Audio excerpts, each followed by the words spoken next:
showed the world what true resilience means. Resilience is not forgetting the pain. It is choosing to rebuild despite the pain. We remember today not to reopen wounds, but to learn, to heal, and to choose peace. Madalit salita para sa mga kabataan katulad ko na kasingidaran kong mag-aaral. Bubuan na.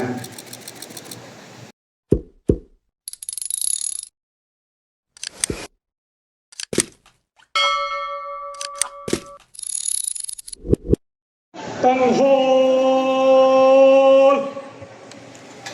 Ta! May we request everyone? Tanghal! Ta! May we request everyone to please rise for the singing of the national anthem.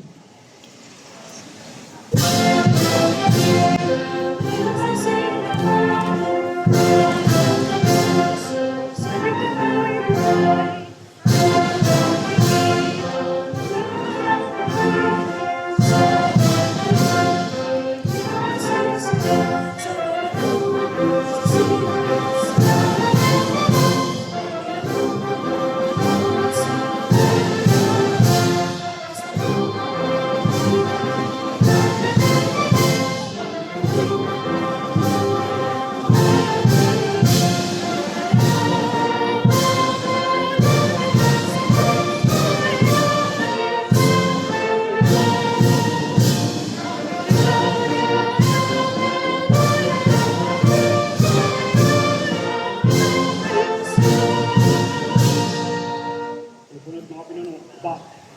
Ba! Andito lang. Palis. Baba!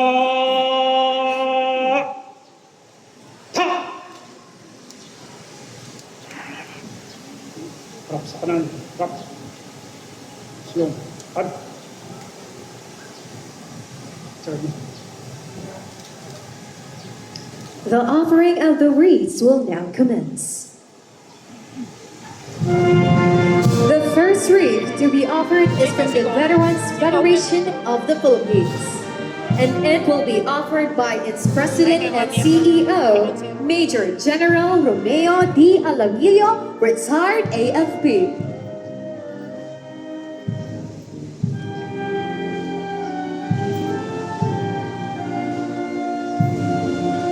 Next is the wreath from the Philippine Veterans Affairs Office, and it will be offered by its Deputy Administrator for Operations, Assistant Secretary Domingo C. Carbonell Jr.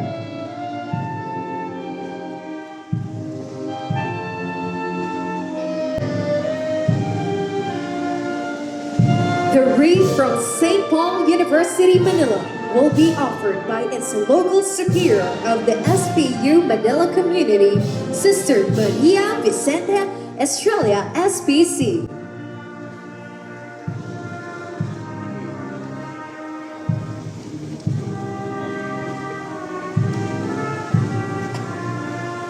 The next wreath is from the Armed Forces of the Philippines, and it will be offered by Major General Gregorio Hernandez, Philippine Navy Marines.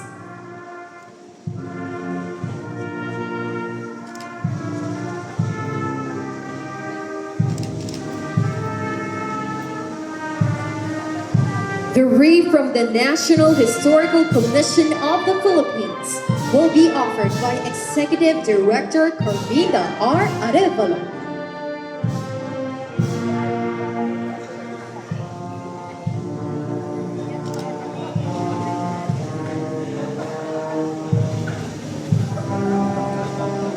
Next is from the Embassy of Canada, and the wreath will be offered by its political counselor, Mr. Andrew Green.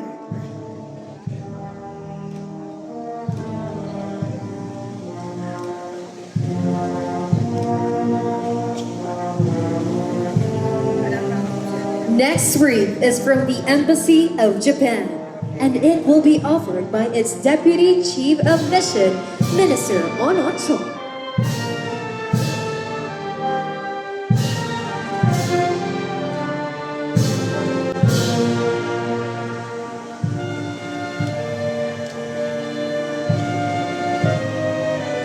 Next is from the Australian Embassy, and the wreath will be offered by its Deputy Ambassador, Mr. Nicholas Kay.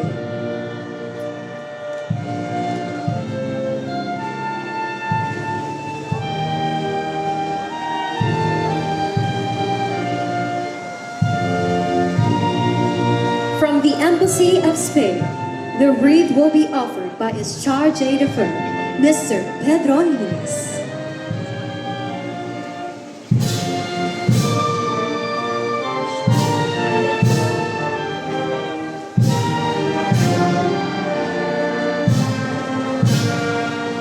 From the Embassy of the United States of America, the wreath will be offered by its charge d'affaires, Mr. Young Robert Ewing.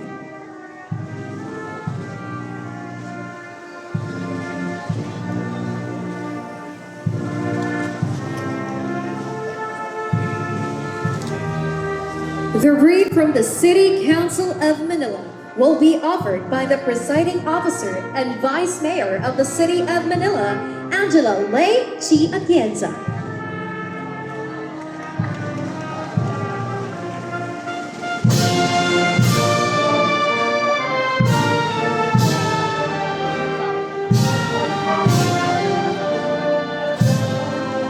The next wreath is from the Embassy of the People's Republic of China, and it will be offered by Ambassador Jing Huang.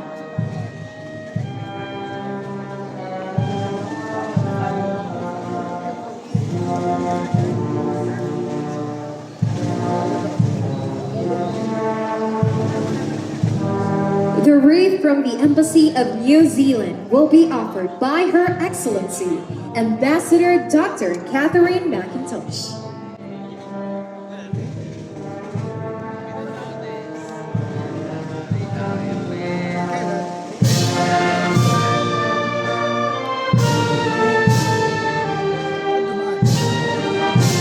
From the Embassy of the United Mexican States, the wreath will be offered by its ambassador, His Excellency Daniel Hernandez Joseph.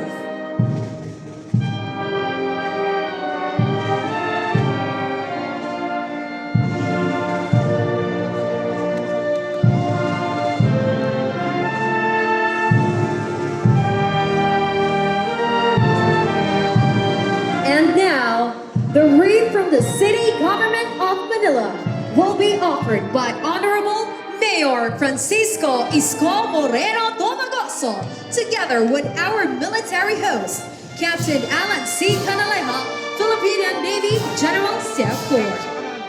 Harap.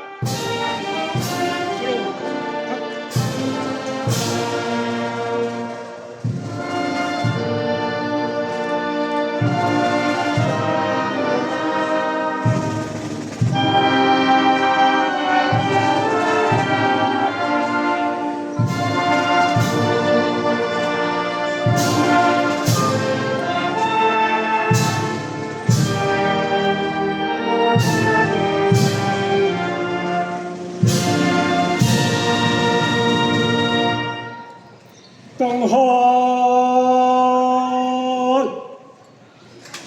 Ta!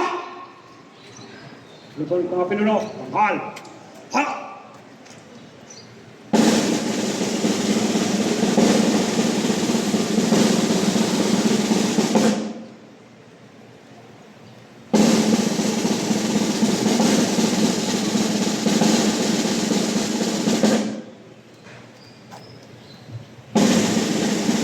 Ako na.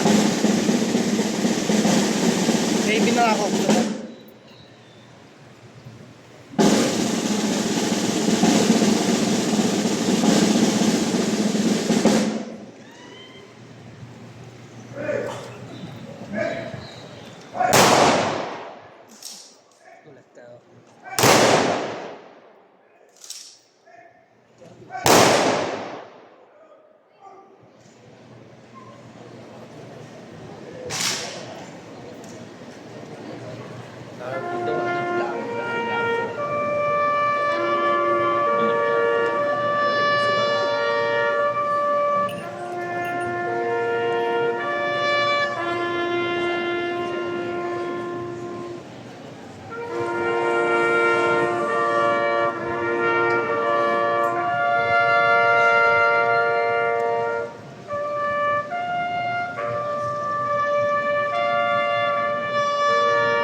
ng mga pununo. Pa! Pa! Ang dadala. Alis. Baba! Ta! Tapos sa kaliwa. Kakap. Slow. Cut.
Baba. Alis. Ladies and gentlemen, the hymn of the city of Manila.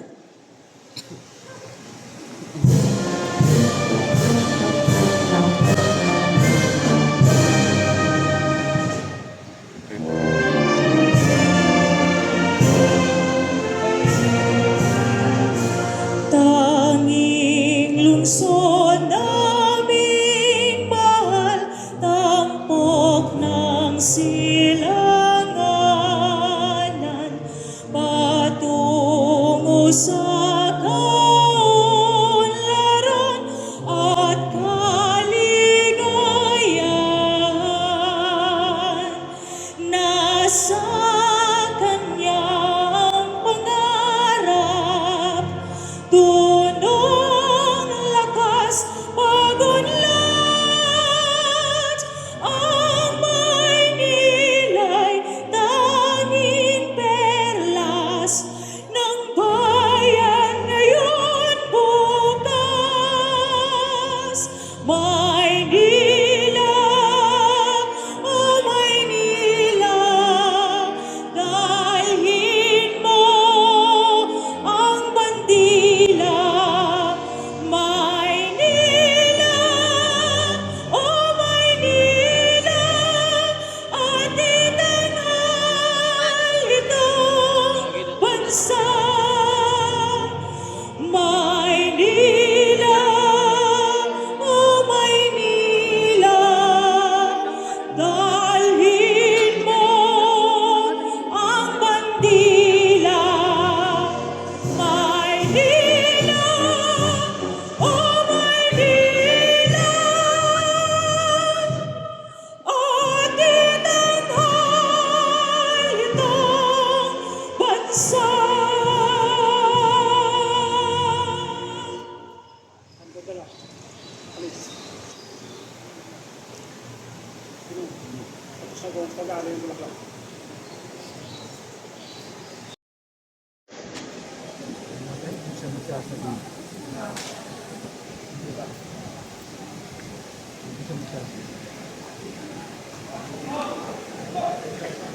Ito, mga pinuno. Sa loob. Cut.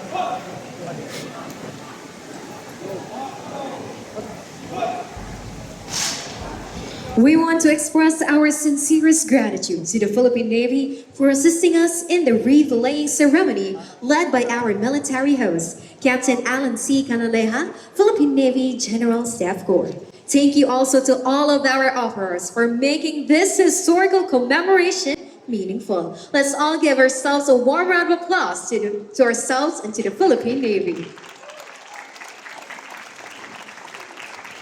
We will now like to invite Mayor Isko Moreno, Vice Mayor Chi Atienza, and all of our offerers to the offering site for some photo opportunities.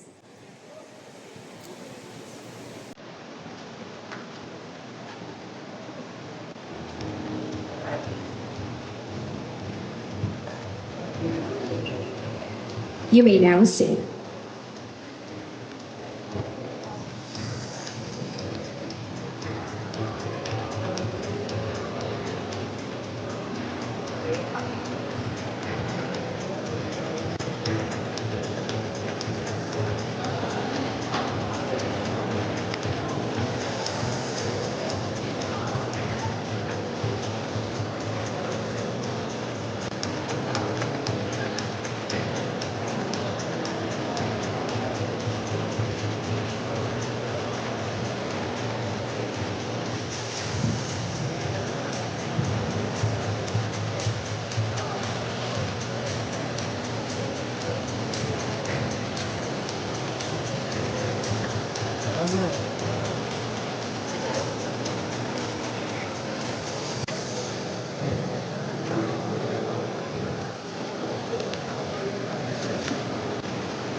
Ceremony for today's event.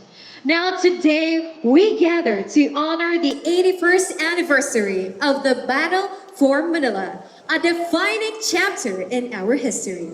This event is a tribute to the courage, resilience, and hope that carried our nation through its darkest days. Now, at this point, we would like to request everyone to please rise for a short prayer to be led by the head of the Polinian Center for Culture and Heritage and curator of the University Museum and Archives, Sister Flordeliza Deza, SPC.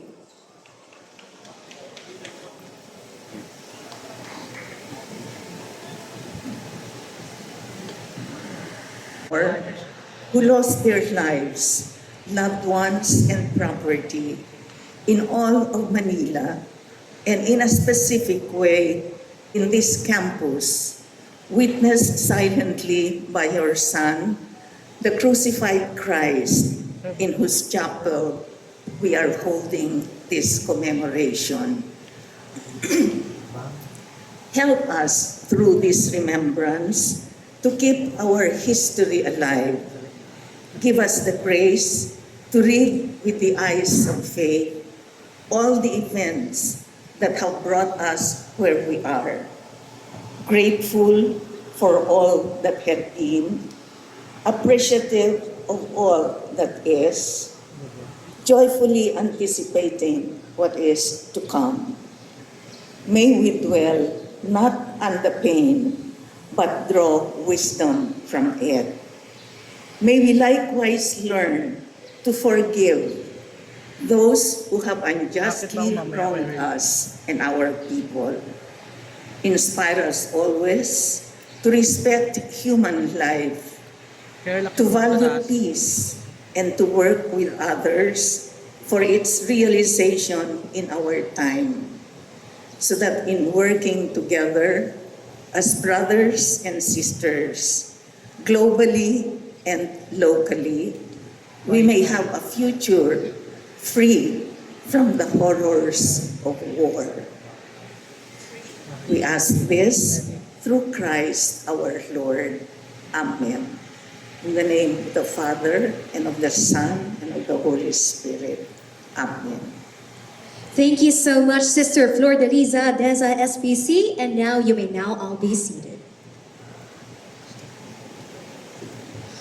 Once again, a pleasant morning to each and every one of you. Today marks the commemoration of the 81st anniversary of the Battle for Manila, the major battle of the Philippine Campaign of 1944 to 1945 during the Second World War.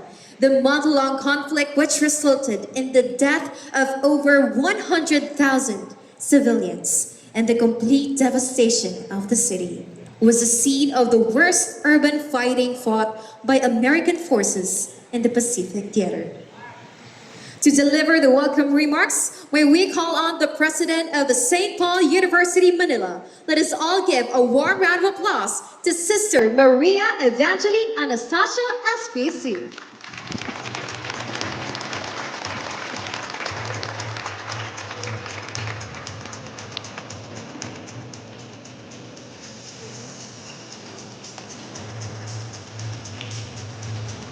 The Honorable Mayor, Francisco Isco Moreno Tinogoso, Your Excellencies, honored diplomats and members of the Diplomatic Corps, esteemed officials from the national and city government, honored veterans of the Philippines, officers and members of the military, distinguished guests, representatives from the Department of Tourism, Culture and Arts of Manila, heads and members of the Academe, dear colleagues, students and friends, lovers of the Philippines, ladies and gentlemen, good morning. Good morning. On behalf of St. Paul University, Manila, I extend to all of you a warm and heartfelt welcome as we gather today to commemorate the 81st anniversary of the Battle for Manila, a moment in our nation's history marked by profound sacrifice, courage, and suffering, but also by enduring lessons of resilience and hope. We are deeply honored that the city government of Manila, through the Department of Tourism, Culture and Arts of Manila, has chosen to hold this solemn wreath-laying ceremony here in St. Paul University, Manila, at the Chapel of the Crucified Christ. This sacred space is not only a place of prayer, but also a silent witness to history. Erected in 1927, destroyed during the war, and restored after 1945, after the war, this chapel reminds us of the human cost of war and the enduring call to remember. The Battle for Manila claimed the lives of countless Filipino heroes and civilians. Today, we pause not merely to recall events of the past, but to honor lives offered in the name of freedom and dignity. In an academic community such as ours, remembrance carries a deeper responsibility to educate, to form conscience, and to ensure that history is not forgotten, but transformed into wisdom for future generations. As an institution of Catholic and Polynesian education, we believe that memory is sacred. It shapes identity, deepens our sense of nationhood, and calls us to be builders of peace. May this commemoration strengthen our shared commitment to justice, compassion, and responsible citizenship, values that remain urgently relevant in our time. We thank the City Government of Manila for the trust and partnership, and we welcome all our guests who have joined us in this meaningful observance. May today's ceremony inspire quiet reflection, renewed gratitude, and a deeper resolve to uphold the peace for which so many gave their lives. Once again, welcome to St. Paul University, Manila, and may this gathering be a fitting tribute to our heroes and a meaningful lesson for us all. Thank you, and have a meaningful commemoration on this day.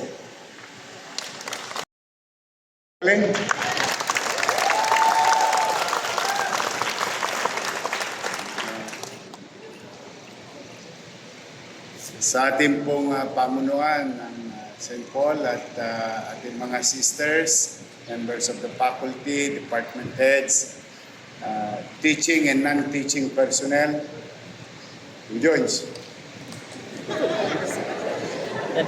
At saka sa ating mga gwapo at magaganda at magagaling na mag-aaral.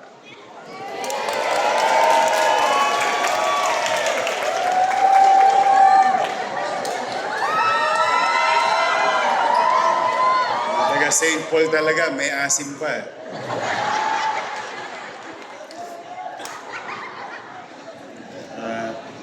Sa ating pong kapwa-kawani ng pamahalang lungsod, mga department head, At higit sa lahat, mga kapwa ko halal ng bayan, ang ating Vice Mayor, Chia Chesa, at mga konsehal ng Maynila na naparito.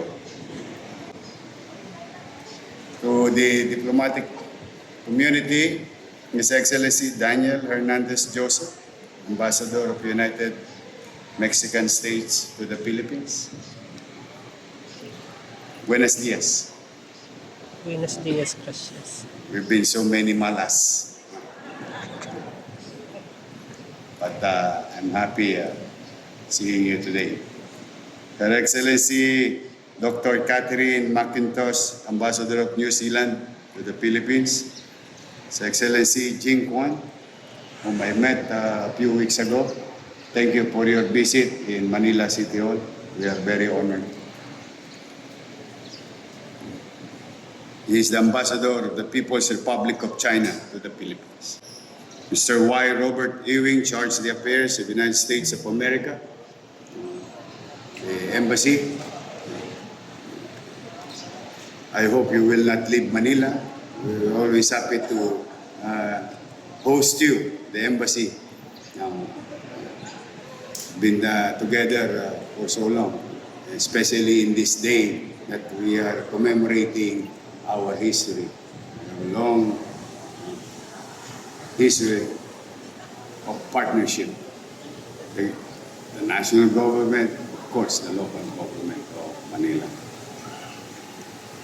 Mr. Pedro Linas, charged the affairs of Kingdom of Spain to the Philippines. Minister Ono Sho, Deputy Chief Mission of Japan to the Philippines. Ohayo gozaimasu.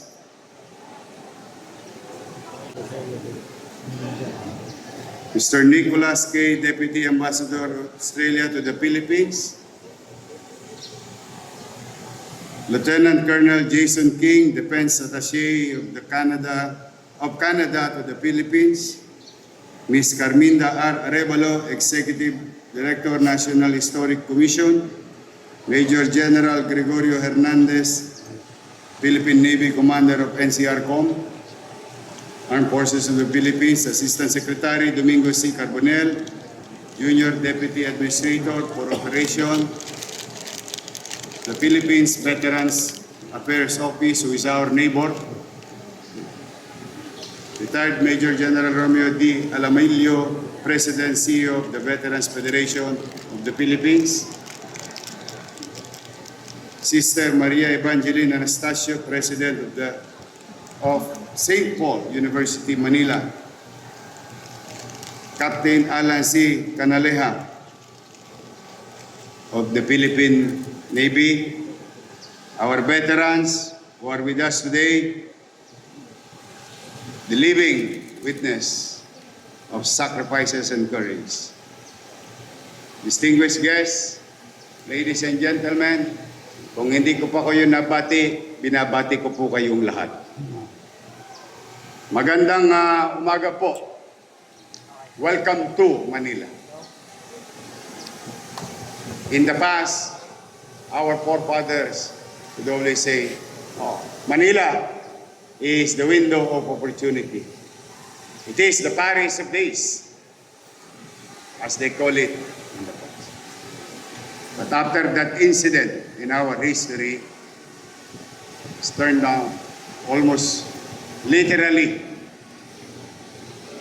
next to Warsaw with regard to physical destruction of our city. But we gather today not only to remember a date in history, but to stand on sacred ground. A place that sheltered civilians during the darkest days, the Battle of Manila. 88 years ago, the city was devastated, but it was also liberated. The cause was unimaginable. Lives lost. Families broke. A city reduced to rubble. And yet, from those ruins, Manila rose again. As I have said before, there is no way but to go up. Paniwala ko po yun talagang personal. Pag ikay sadsad na, niyawa ang Diyos. Tuloy ka lamang, magsikap. There is no way to go down, but to go up. And that happened to Manila. From the ravage of war, Manila rose, and doing so, showed the world what true resilience means. Resilience is not forgetting the pain. It is choosing to rebuild despite the pain. We remember today not to reopen wounds, but to learn, to heal, and to choose peace. Wala ka dyan. Madalit salita para sa mga kabataan katulad ko na kasing idarang kong mag-aaral.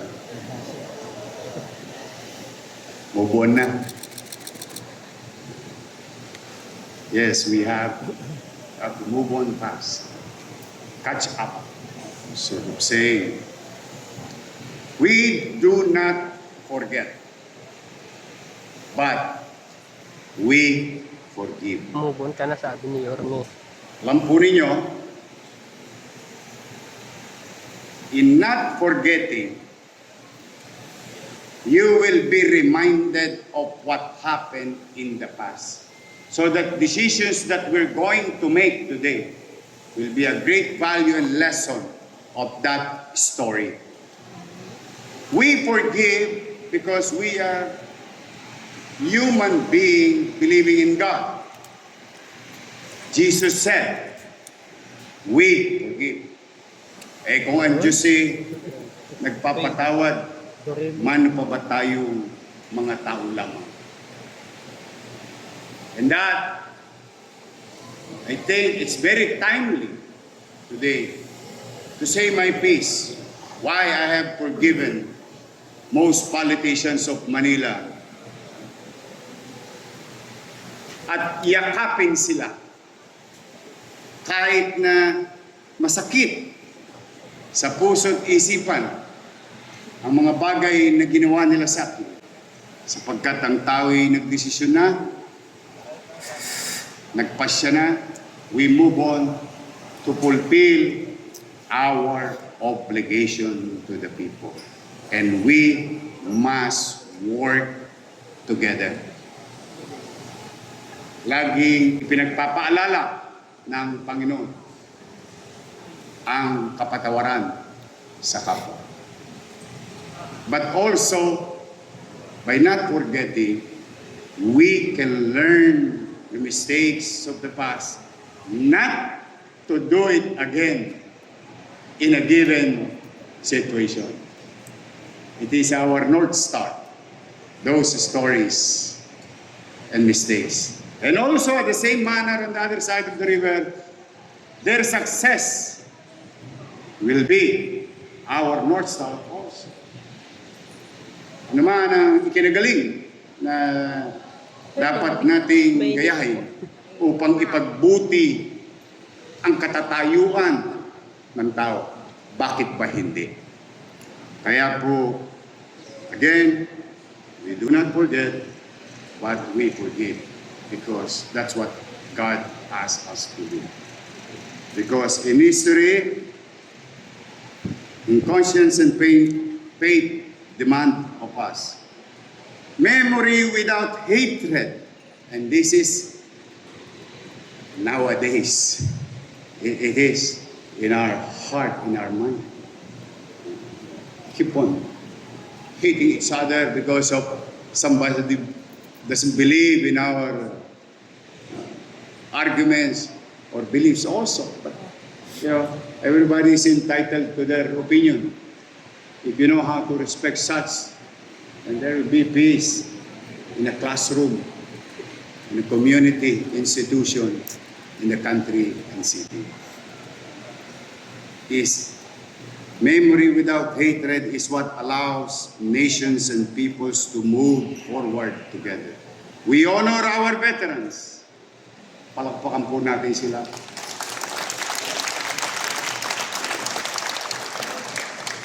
They are the living witness to a history that is not distant. Their lives remind us that memories carries responsibility. Sususugan ko lang mo ito. Lampunin niyo, are we free today? Yes, we are. In fact, I am very proud that this country continue to practice democracy, where people choose their leader. We may agree and disagree to others, but kapag nanaig na ang boses ng tao, tayo ay magsama-sama. But freedom is not free. Hindi siya libre. May kaakibat siyang responsibilidad. You know why? Because these veterans, our veterans, paid,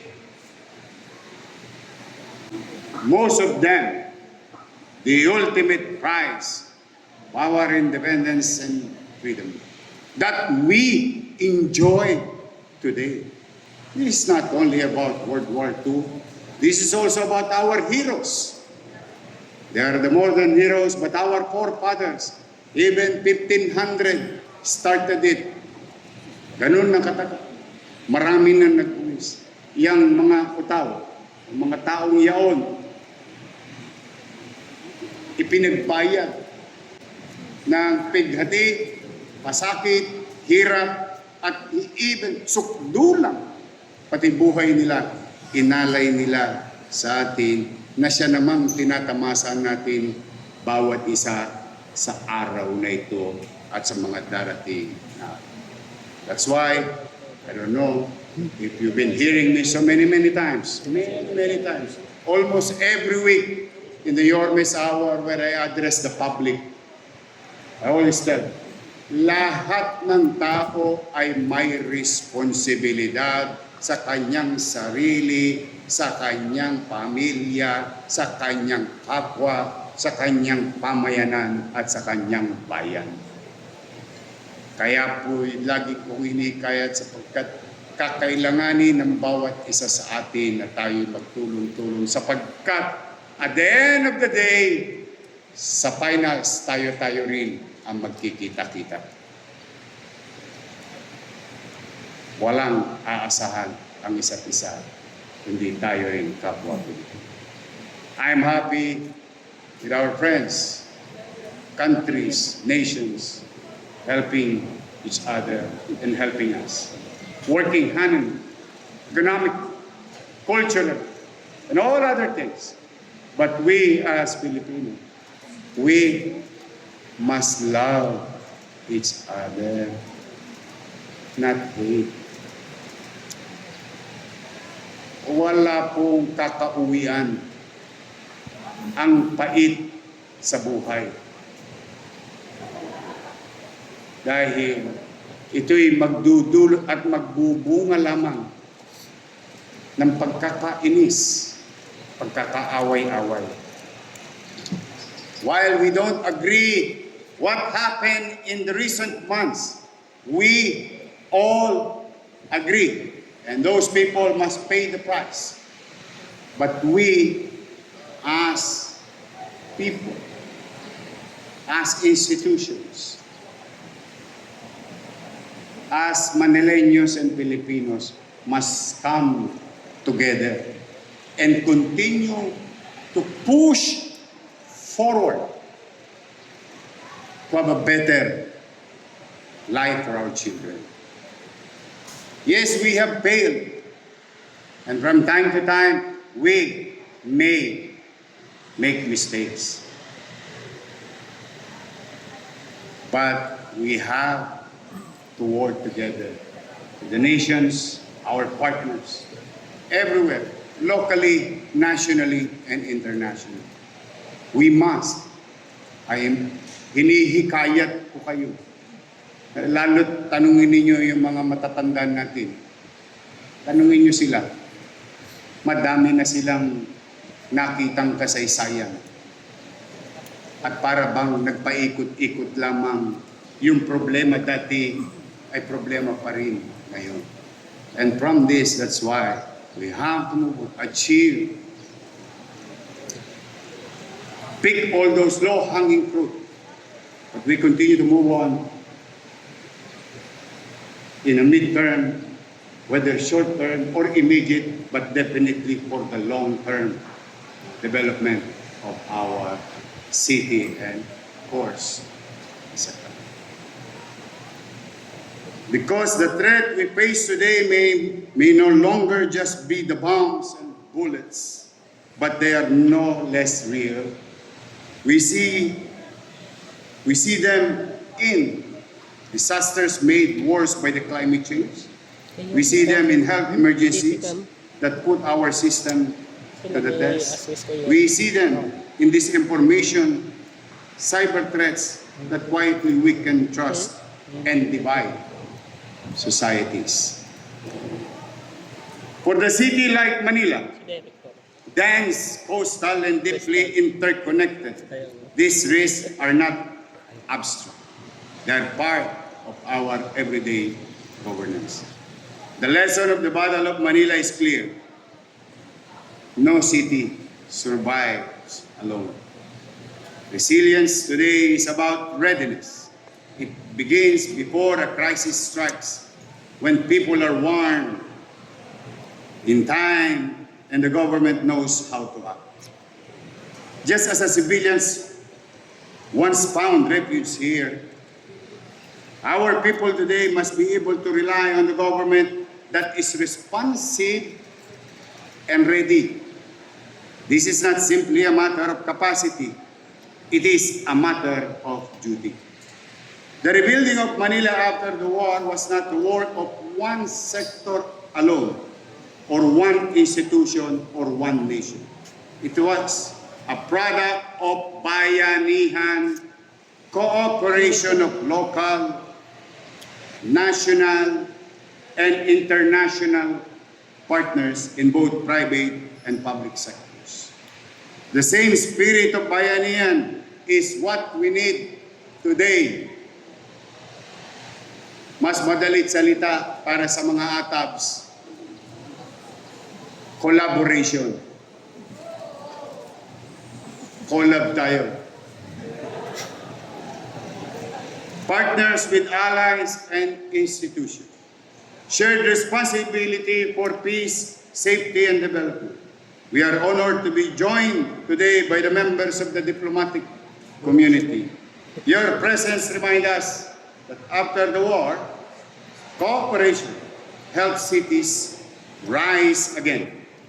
And that even today, peace is sustained not by isolation, but by partnership. In facing modern risks, we continue to learn from one another, share experience, and act together when it matters most. Let me repeat what remains true then and now. Let us stop hating each other.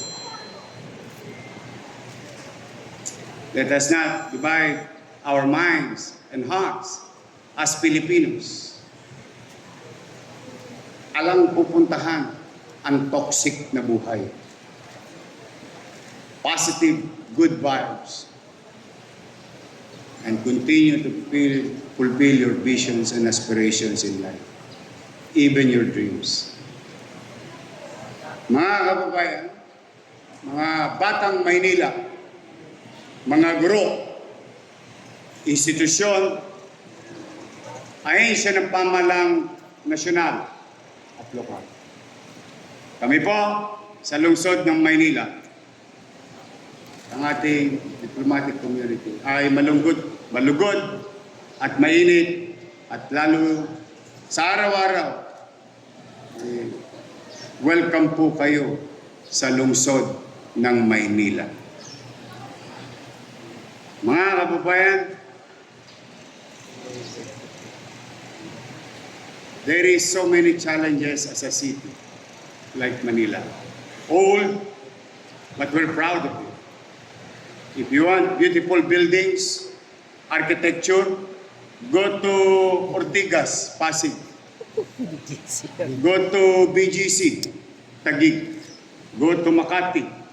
They have all the beautiful buildings there. But they don't have a story. There is no soul. Here in Manila, we are old. But we have a lot of story to tell. And in Manila, most of Filipinos has a story to tell. One way or another. So while it is old, the least thing that we can do for the people of Manila and those people who will come in and out of Manila every day ay gawin itong maaliwalas at panatag ang pamumuhay. At the very least that we can give to the people. But I humbly seeking your help. I alone cannot do it. I cannot do it alone.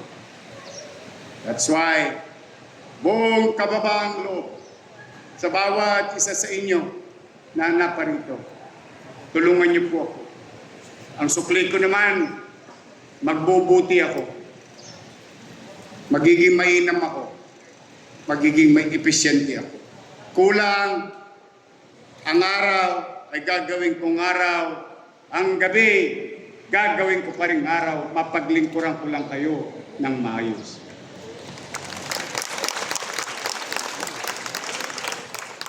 That's why, very timely today, again and again, help me build, rebuild, make Manila prosperous, because with your help, all of us here together, we can make Manila great again. Magandang umaga at pagpalain nawa kayo ng buong may kapal. Manila! God first. Thank you.